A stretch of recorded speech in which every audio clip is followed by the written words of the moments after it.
So for the last couple of years, Mike and I have gotten together on a pretty regular basis, probably once or twice a month, to talk about life, marriage, raising kids, and we would do this over breakfast. And now we can't do that over breakfast anymore, but we can have those same conversations at this table. And if you and I were meeting for breakfast right now, I think we would be talking about a lot of the things that I want to talk about for the next few weeks, months. Who knows how long this is going to go. But I want us to just offer some practical insights, thoughts. We're going to call this show whatever we're doing here. It's an official show. Look at us. We got a show now. It's a cast of some kind. But I want to call it As Normal as Weird Can Be, and take a half hour to look at practical issues that we're all facing, because I know you're having conversations, I'm having conversations. I know just personally, just struggling through, wrestling through, what does this look like? How do we make life somewhat normal? And you've given me several thoughts as we've been in this thing for the last 3 weeks that have been helpful. And so today's episode, I want to talk about beginnings. I want to talk about grief. And I know you work with a lot of clients and struggling through marriage issues and just some of the things that you're hearing, feeling, sensing, processing. If you could help us through this moment would be really helpful. I was telling you before we started filming a couple of, it was last night actually, my 6-year-old son Hayden is learning to ride a bike. And so throughout this whole process of being safe at home, we've gotten a lot more time to try to ride the bike. Yeah. And last night, he looks at me as we were almost home, and we have this big hill right before you turn up to go to our house, and he said, "Dad, can I go down the hill?" And I said, "Sure." He said, "You think I can do it?" I said, "Yeah, I think you can do it." And he starts going down the hill, and Ro and I look at each other like, he's going really fast. And then he just nails the curve. Oh, no. And Tom Cruise, Mission Impossible run over there, and he's sobbing, and pick him up, scoop him up. Fortunately, not as bad as it looked. And he's absolutely terrified. Took him 45 minutes to get calmed down. And when it was over, I said, "Buddy, did you not see the curb?" And he said, he goes, "I closed my eyes because I didn't want to see the fall." Oh, wow. He knew something bad was going to happen. And last night, Ro and I were talking. I said, I feel like right now what he's going through with this bike is a metaphor for what we're all going through in life. Yeah. This is a wobbly ride. We've never done this before.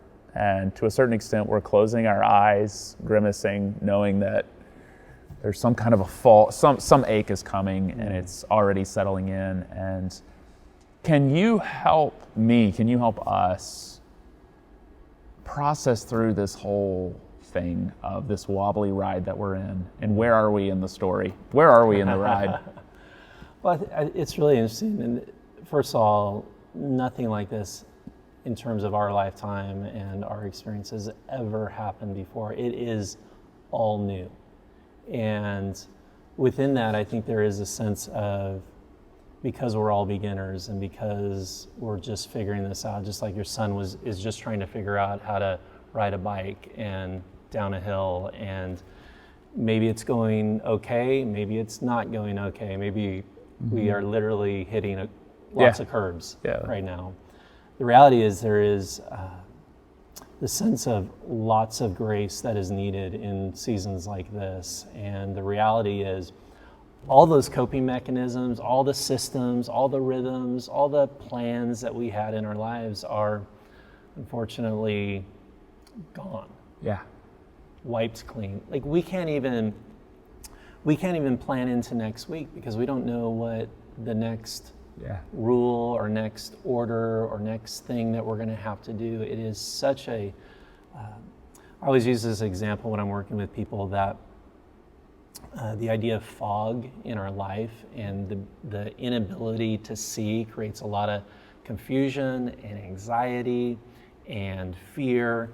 And I learned this interesting tidbit about like all it takes is one bottle of water, like a little Sparklets bottle of water, to create like 6 to 8 square blocks of fog, like in a city, right? And you think like just that little bit of water can really create a lot of confusion, a lot of anxiousness, a lot of stress. And the reality is we have stepped into a massive fog with very little answers, with very few certainties.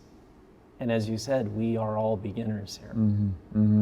One of the things yesterday when we were on the phone, you said, I've repeated to myself 100 times in the last 24 hours is, and this is one of the things I've always loved about our breakfast meetings, is you'll have a phrase and it just sticks, but you said we're in a season of lowering our standards, which is so counterintuitive and almost sounds like bad advice coming from a pastor and someone who counsels people.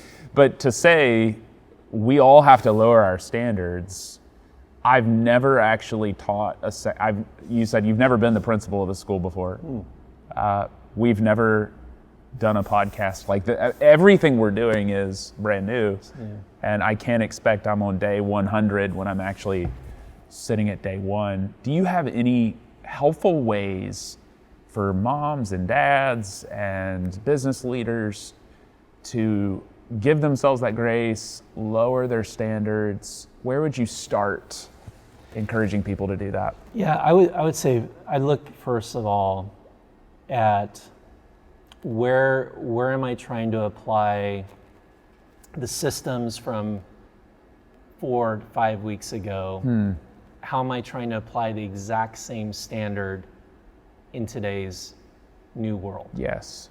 And I think there's probably lots of different ways that is happening in our parenting, in schooling, our expectations of our kids, the expectations of our spouse. You know, I just think about the impact on marriages right now. And we know the data, and I'm spending a lot of time with couples. We know that the data is showing the pressure and the intensity that couples are under just in terms of their relationships is going to lead to a lot of problems. And so like if we brought the same standard that we had to our spouse, like my spouse should be more patient with me right now, or my spouse should not be so frustrated or tense right now. Like again, that somewhat of an unfair expectation, an unfair standard, knowing the dynamics of what we're all experiencing right now. So I think we have to be self-aware of like, where am I putting the standards on others, and where am I putting those high standards on myself, and saying, like I've heard a lot of people, well, this is the time where I'm going to write my book. I'm gonna get those 6-pack abs. It's all these. And I Shakespeare did his best work in the middle of quarantines and plagues. Have you seen that? That's exactly right. And that sounds really good and really nice, but it is a unrealistic standard. It's like we might need to lower this. I've been telling people, this is a pandemic, not a productivity test. Okay. Good. And so unhooking, disconnecting from maybe those standards will help us actually experience more peace. A little less anxiety, a little less fear. That would be a good place to start, in my opinion. I think what I'm hearing you say is, for a lot of people, the things that got them to where they are in their career, got them to where they are in their marriage, the very instincts for success, survival, thriving, are the very things in moments like this that are our undoing.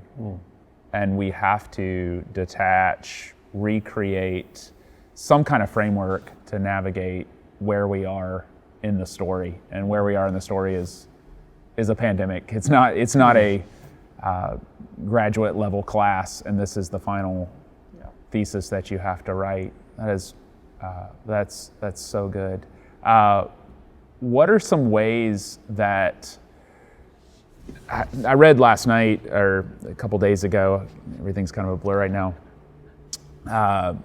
Bible sales are up 55% and alcohol sales are up 55%, which I found kind of interesting. And 86% of stats are made up on the spot, so I don't remember exactly the numbers. But I think it shows the swing, the polarity of emotion that we're all having right now. And I was telling you, there's times where I feel incredibly excited and energized, and we're going to have better family time than ever. And then there's times of just deep sadness and grief. How would you, because for most people, even when they've experienced grief, they've never really gone through the process of grief. How would you help us, encourage us to walk through the grief that we're in? Because this is, I know you do a lot of work with trauma patients or people who have experienced traumatic events in their life. Is what we're dealing with right now, is it mass trauma for everybody? Absolutely, without question. Not only mass trauma, but mass loss, and it's loss of security, loss of jobs, loss of life. I mean, there's loss of normalcy, loss of predictability. There is massive loss happening. And I think what we have to get really clear on in terms of our lives, this is why lowering the standards is important. This is why showing ourselves more kindness and grace, not only to ourselves, but to each other, is that there is a nuclear bomb of death that has gone off in society. Now, we can pretend that that's not there. By the way, denial is the first stage of grief. And let's walk through all 5 stages of grief, because I think it will help us understand, like, this is real. This is what is truly happening on the inside. It's why I can't sleep. It's why I'm frustrated. It's why my relationships have tension in them right now. It's why I'm feeling so destabilized. And really, the first stage of grief is denial. So it's like, this won't be a big deal. I'm sure this will be over in a couple of weeks. Nothing to see. We'll get back to normal here. That's denial. Okay, and we've all said that, and have all had those conversations. It's first stage of grief. Then anger. This is unfair. Like, why do I have to stay home? Why, I'm angry about losing my job. I'm angry about being put in this situation. I'm angry about that vacation I was going to go on, and I'm angry that I can't go to school right now, and lots of that's grief, natural response to grief.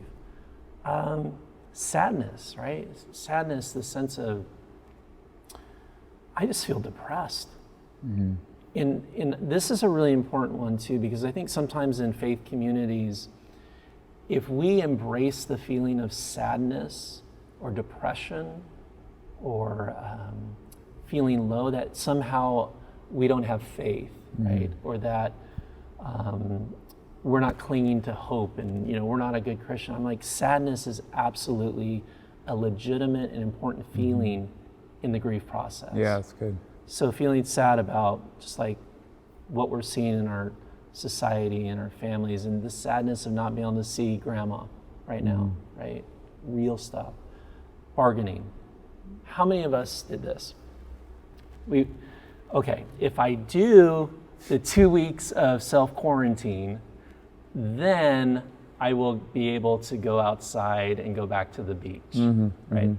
We're making deals. It's like, okay, if I do this, then this will happen. Again, that's bargaining. Stage of grief. 5th stage, acceptance, where and the stages are not necessarily sequential. It's just we will go through all of them. Sometimes we go back to stages, but that acceptance and that place of we're like, okay, here we are. I'm not going to resist. I'm not going to try to fight against the realities of what I'm facing in my family, in my personal life, in my career. There's acceptance there. And then the new stage, the 6th stage of grief. I know a lot of us have heard about the 5 stages of grief. The 6th stage of grief, which I think is so important in terms of our context and our conversations about the larger picture and the larger narrative at play here, when it comes to our loss, is meaning, purpose. That we can trust that God takes us through loss and takes us through these valley experiences, takes us through our anger and our sadness and our bargaining, our denial, that it is leading us to a place where, I always put it like this, lemons to lemonade to lemonade stands. And the lemonade stands to me is the purpose part, where we're going to be able to look back on this stage of our life. I always tell people, like, take really good notes right now. Pay attention, because you can learn a lot about yourself, about your marriage, about parenting, about God. You can learn a lot right now, but take good notes, because you will be setting up a lemonade stand and infusing purpose and meaning into the irreplaceable loss that you've experienced in this season. Oh, so good. I mean, that's the whole narrative of the scriptures. That you have been broken, crucifixion, then there's resurrection, Easter, and then you go tell the book of Acts, Paul's mission. There's the lemonade stand of going out. Exactly. And it's helpful, I think, for anybody who's maybe angry right now, anybody who's deep in denial right now, to step back and maybe ask the question, where am I in the process? Where am I in the story? And it's not going to actually end with denial. It's going to, it can carry on, and God can use this, and there can be this moment of meaning through all this, which is actually the very essence of our faith, and how we find some normalcy right now is to say, well, God actually is not a God who wastes these moments and these pains. And the key to finding the meaning and getting through the grief cycle is not to bypass it. Because that's the natural inclination that a lot of us are feeling right now. I don't want to feel this way.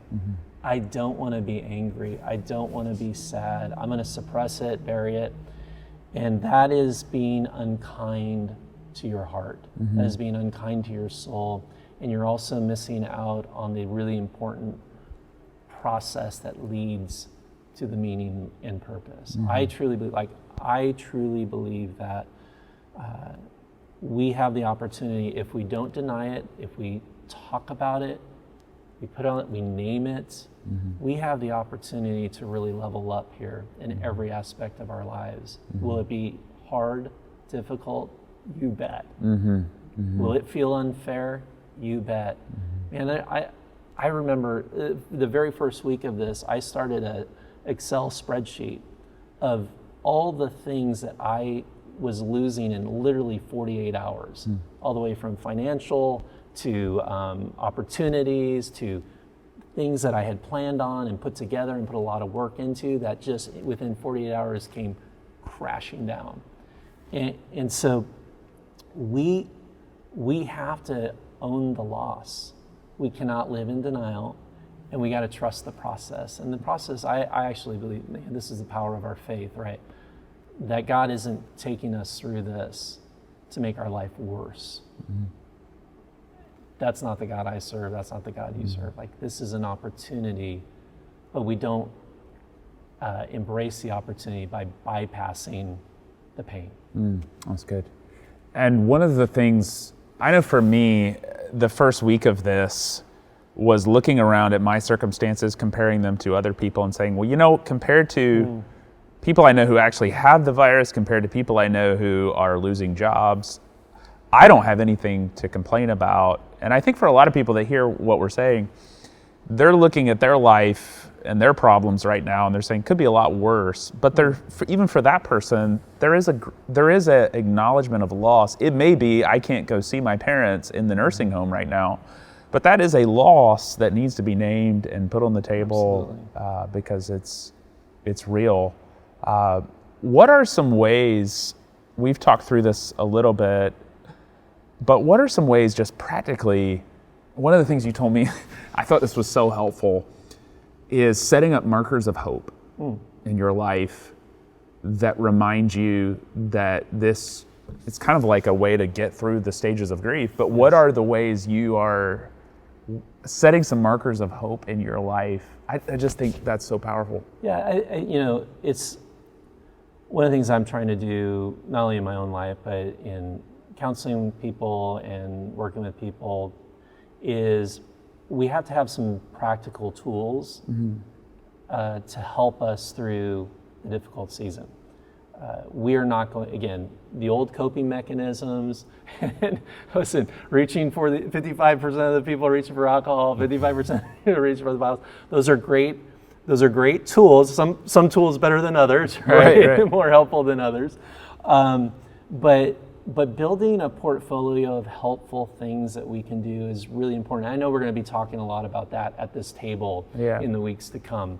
And really, like, what can we do? So one of the things that I think is important is what I call markers of hope. And really, a marker of hope, think of it like a lighthouse on the horizon, and you're in the midst of a storm, and you're a ship, and the waves are crashing over the bow, and it's looking pretty bleak. But if you keep your eye on that lighthouse and you keep going in that direction, you know that eventually you'll make it through the storm. And so we need to do that in our own lives. So let me give you some practical markers of hope that I set up for my own life and really for my family, which we did one together.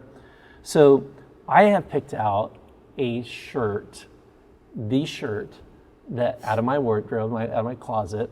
It's probably a black shirt, by the way. It is a black shirt. Is it that shirt? It's not this shirt. It's a Lululemon shirt, black shirt that kind of has this camouflage. It's probably a little too edgy for Mr. Rogers. So I've picked out that shirt, and that shirt is a marker of hope because that is the shirt that I am going to wear the first time that I get to speak again. Okay. Because speaking has all been, we're no longer getting together anymore. So that shirt in my closet is a reminder, it is my lighthouse. It's like, I will speak again. I believe that. I have hope for that. And so, again, it's a very simple thing. Like, pick out the shirt that you're going to wear on your first date, that you are able to go out with your wife or your spouse, your boyfriend or girlfriend. Pick out your first shirt when you're going to go back to the first day of class. Or work or whatever. Again, a marker of hope, saying like, it's a healthy empowerment. The other thing that we've done, and we did this really as a family, but it's been so powerful, is we put up our Christmas lights on our house, which sounds a little strange, but a lot of people around the country are doing this. It's just a way to bring a little more festivity, hope, life to the neighborhood. And so we put them up, but really we put them up because we are using those lights as a sign, a marker of hope that we are not taking these lights down until we're through this. And not only that, I'm be very honest with you. In the evenings, Mike Foster gets sad and depressed. I can kind of work through my day, and it's a full day, and kind of not think about what's going on. But then as soon as the day slows down and the evening comes, I have been down. I have been sad, and it is grief, right? And I'm welcoming that. I'm saying like, okay, but it's been so great to be able to, when I'm feeling that way and honoring those emotions, I can go look out my window and see my Christmas lights and go, there's the marker of hope. I'm not going to quit. I'm not giving up today. I'm not going to go into this downward spiral of negative thinking and fatalist thinking and talking points. And so these markers of hope, and I don't know what it looks like for the people that are listening or watching, but establish them. Visualizing what the future could look like, the things that you're looking. I think about this all the time. Like, I cannot wait till we gather back here in this building, and I see people's faces, and we'll give them a hug and high fives, and like that help. That's a marker of hope for me. Now, that's good. Whether it's a shirt, Christmas lights, visualizing that friend's face and that hug that you're in, that's where we want to go. Identify what you miss, and then put something there to remind you that will return. That is it's going to happen. That's so good. And it's not false hope, by the way. It's not false hope, no. It's just kind of a practical hope, a practical expression of that. I believe that the season will come to an end, and that there will be a new season. I don't know when. But I put out the marker of hope. One of the things that I've been doing is I've noticed my language can be very general right now. Nothing feels, everything is. And so I've begun to write some of those phrases down. And one of the ones for me that I've been using with Rosanna a lot is nothing feels normal. Nothing feels normal. And so a phrase like that, I'll write it down. And then I did this yesterday, go for a walk with the dog, which I've actually done for a long time and is very normal. Yeah. And then I'll come back to that sheet and I'll mark it out and I'll say, that thing I've been telling myself that's been spinning in my head is not true. Certain things actually feel normal. Not everything has been taken. And seeing it written down and crossing through it has been a marker of hope. It's been a reminder that there's a lot of things right now that are normal, and I don't need to tell myself and live in a world where everything is, nothing won't, and that's extreme language. Extreme language, yeah. Mike, are there any words or phrases right now that you would say have shifted your mind, head, heart towards hope that you could share with me, us, as we wrap up? Yeah, well, I'd say number one, we need to be aware of our language, the self-talk, how we describe things. We have to be very aware of our language when we're talking with our children. We're talking with our spouse or other people. I always tell people be responsible for the energy that you bring into a room. But one of my favorite new words is the word cocooning. And it sounds like ridiculous, right? But it is, to me, the much more hopeful word than self-quarantine and shelter in place. Yeah. And I realize those are government words, those are medical words, and I think those words are important and accurate of a situation, but as empowered adults, we actually get to choose the language that is most helpful for us in terms of describing what we are doing. And so cocooning for me is like, okay, this is me and my family and my wife. We're at our home and we're cocooning. We're not sheltering in place. We're not quarantining, even though we are doing all of those things. We're cocooning. It's a reframing. It's a new word. And the cocoon is really about, okay, we're going to liquid, like a butterfly. We're going to be tight and we're going to be close, sometimes too close. We're going to smother each other. It's going to be like an uncomfortable process. But the hope of when this is over, something is given birth, something beautiful is birthed from it. Good. So look at your words, look at your language, look at those extreme statements, and how can you reframe and adapt and maybe redeem some of the more fear-based language that I think a lot of us are struggling with right now. Yeah, that's good. I was mentioning earlier the phrase stuck at home. I'm stuck. That's quicksand language. I cannot get out of this, where the reality is medical professionals would be looking at you right now going, I wish I was stuck at home. And the reality is we're safe at home. I'm productive. I'm working at home. I'm educating my kids at home. There's a lot of things happening at home. It's not necessarily stuck. I love that shift of language and that shift of words. Mike, thank you for encouraging. It's been fun. And honestly, I'm really looking forward to more conversations like this. Let's just put it on the table. Hopefully we can grab something that's helpful. And because this is a difficult season, and we're just going to own that and keep talking about that. Yeah, we're going to keep showing up to this table. I hope everybody keeps showing up with us and is encouraged by this, but I'm incredibly encouraged by this moment, and I hope everybody out there is too. And we're going to keep doing this. Thank you, Mike, for helping us today. Thanks, my friend. All right.